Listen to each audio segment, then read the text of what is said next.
Welcome to the Master Dealmaker's Secrets podcast. And now, here's sales growth strategist, John Blake.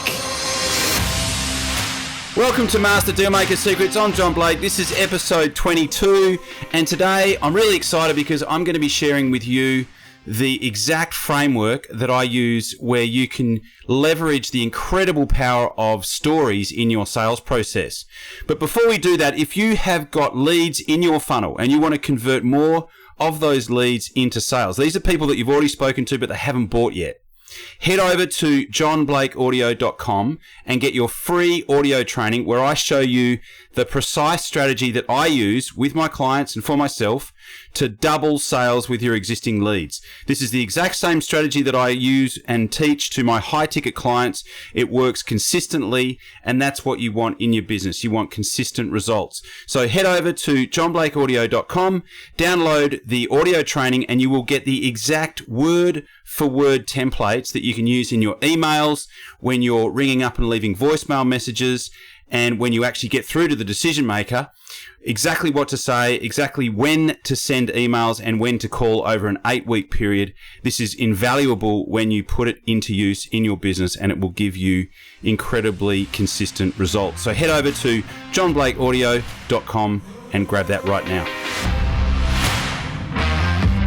All right, welcome back to Master Dealmaker Secrets. Now, today I'm going to talk to you about the use of stories. Now, stories I could literally spend days and days and days and days talking about. And as a kind of cool reference, there's a guy by the name of Joseph Campbell who he studied a whole bunch of different religions and story frameworks from all sorts of different cultures, and he worked out what the common denominators were, and he created what he called the hero's journey.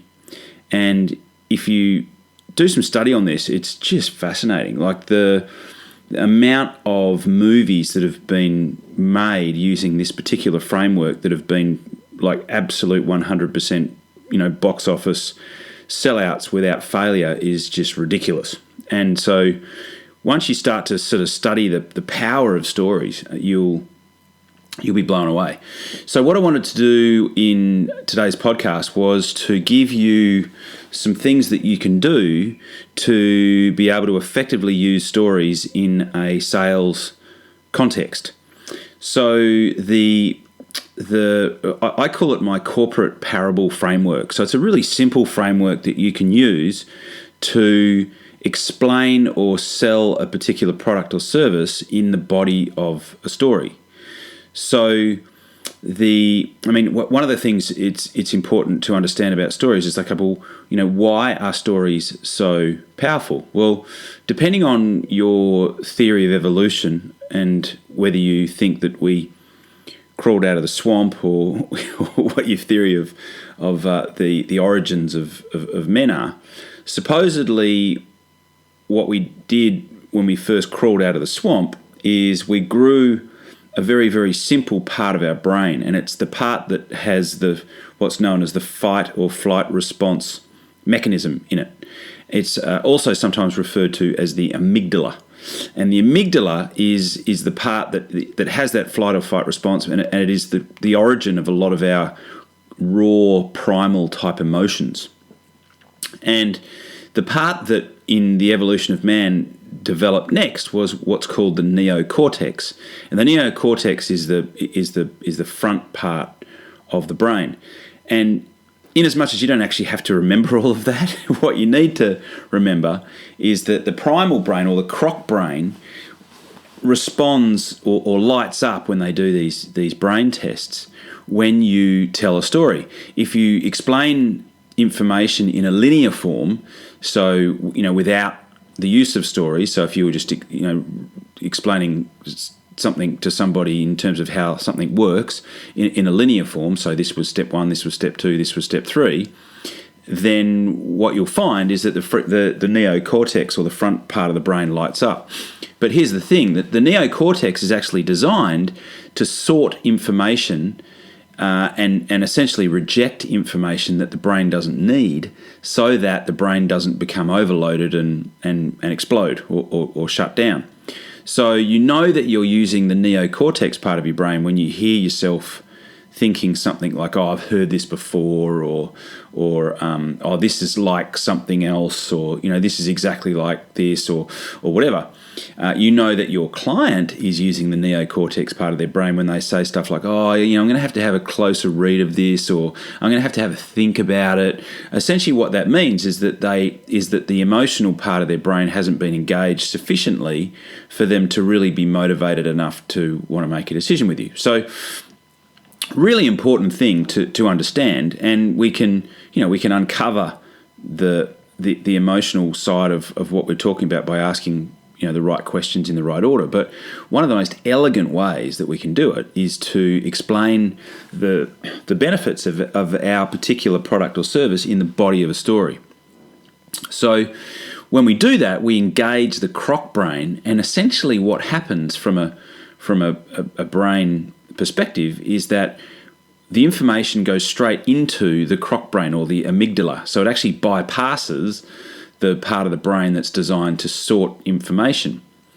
So you can literally, when you get good at this, or when you get good at actually perceiving what's going on when you tell a story, you can see somebody's physiology change. If you're making a presentation to a group of people, you can see the people in the audience, you can see their physiology change. They kind of look at you in a different way, and they might sort of tilt their head or whatever, and it's because our earliest memory of language is through stories. So when we were little kids, when it was bedtime, our mum or our dad read us a story, and so that's why stories are so powerful. They're powerful from a cultural perspective and from a behavioural perspective, but they're also powerful from a physiological perspective. So how do we put our information into a story? Well, one of the best things that you can do is you can use this particular framework, and I teach this in the one-day professional sales masterclass and in my conversion mastery program, and we essentially create what we call a bank of stories, so a list of stories that you can use depending on who you are talking to.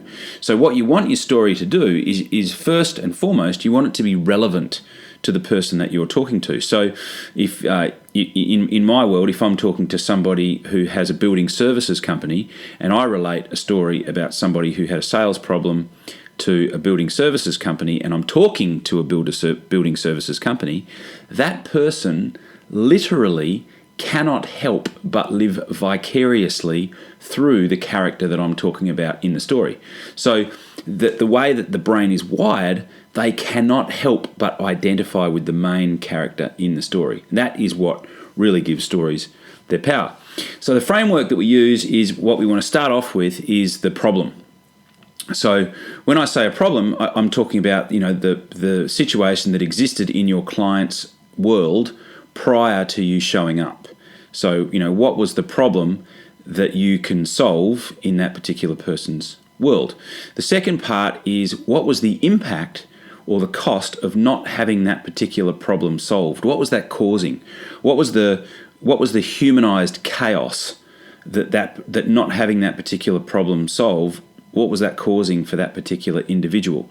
And so I'll give you an example of this in a minute. But so that's the first part, is what was the problem. Second part was, what was the impact that not having that problem solved was causing to that particular business or that particular individual. The third part was, what was it that you recommended? What was your recommendation? What was your solution? And then the fourth part is, how specifically did their particular situation change as a result of the solution that you put in place? So if to give you an example of this, so I could use an example from my own world. I was working with a particular business that had a wellness business, and this particular lady had a conversion rate that was around about 20%, sort of 20 to 25%. She had a team of girls on the phone, and you may have actually heard me talk about this, but the problem that they had is that they were paying a lot of money for leads, and they were only converting 1 out of every 5 every now and then one out of every 4 of the leads that they were getting. So 3 to 4 of the leads that they were getting, they just weren't converting. And so the impact of that is that the actual owner was having to spend a lot of time on the phone talking to potential leads, because she thought that was what she needed to do to maintain sales at a particular level. The impact of that was that she was frustrated because she didn't have the time to be able to spend working on the business or spending time generating more marketing material that they could use to attract more leads. So her time was being exhausted just trying to keep up with the right amount of sales. So she was frustrated. She had tried a few things, but nothing had worked particularly well. She's spending a lot of money on marketing, as I said, and she was looking for a solution. So I came along, we looked at what their girls were doing, we captured best practice, we tweaked a few things, I changed the way that the girls were handling the calls, primarily just got them asking more questions, but asking specific questions, and put a lot better structure into their particular sales process. And the upshot was that they doubled their conversion rate. So they went from doing about sort of 20 to 25% to doing about 40 to 50% conversion. And what that meant was that she had this was the solution part. What that meant is that she now had a system that she could teach new salespeople that she could hire, and be confident that they could use that system to get a predictable result. And what that meant is that she could get off the tools, or off the phone, as it were, and spend more time working on the business, looking at ways that she could be more strategic rather than just spending her days on the telephone trying to sell more clients. And they hired another 2 girls, and they went from doing, I think, 50 sales every 2 weeks to doing, they had 1 week where they did like 50 sales in 3 days. So, it can be quite phenomenal in terms of, the shift that you can get. So that's an example of this particular corporate parable. So you've got the problem, which I just explained. Then you've got the impact that not having that problem solved was causing. Then you've got the solution, which is the third part. And then you've got how their specific situation changed, which is the fourth part. So wherever possible, make sure that the actual story that you're telling is relevant to the person. So that way you know that there's a really good chance that they are going to really identify strongly with that particular person. So the next part is, where do you insert the story? So the best time to insert the story, and I'll tell you exactly how you can articulate that, is so obviously, in terms of the actual sales framework, you need to have obviously created some rapport. You need to have asked and properly diagnosed that particular person's situation and found out, what their needs are, and that you need to have uncovered a problem and a problem that's big enough for them to actually want to solve.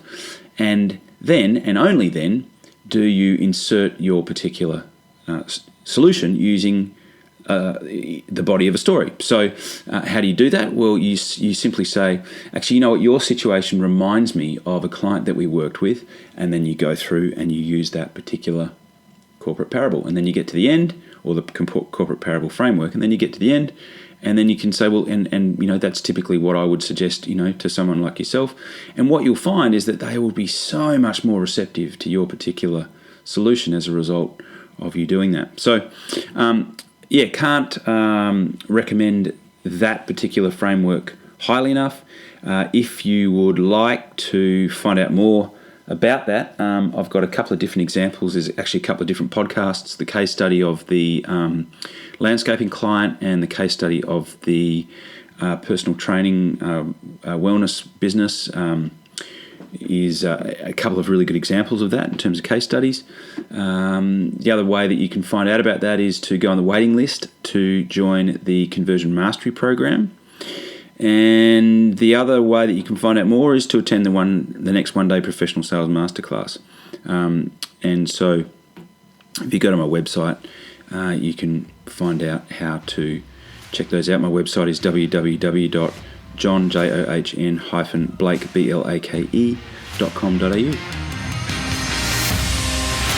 You've been listening to Master Dealmaker's Secrets with John Blake.